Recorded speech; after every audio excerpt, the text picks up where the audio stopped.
আসলে ইমানদার যদি একটা মানুষ হতে চায়, তে দুনিয়াবি কোনো অর্থ কাজে লাগে না।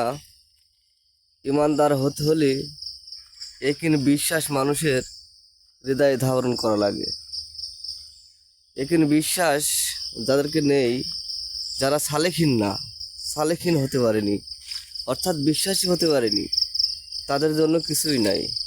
তারা দুনিয়ায় খালি টাকা, টাকা, অর্থ, গাড়ি বাড়ি আর নারী, এই হচ্ছে তাদের মূলত সম্পদ। এই সম্পদ লুটিয়ে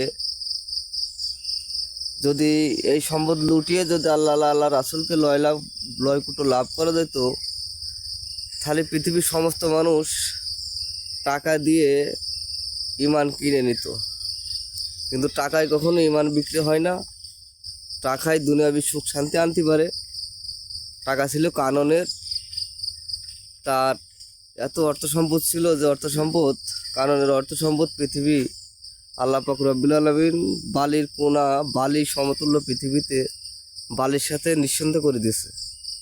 তো বালির সাথে যখন নিঃসন্দেহ করে দিয়েছে কাননের মাল, তো তাহলে টাকা দিয়ে যদি আল্লাহ একটু লাভ করা যেত, তাহলে কাননের মাল কখনো পৃথিবীতে বালিতে পরিণত হতো না। একমাত্র কাননের মাল নষ্ট হওয়ার মূল হচ্ছে তিনি মালের কোনো জাকাত এবং সাদগা উনি কিছুই দেয় নাই।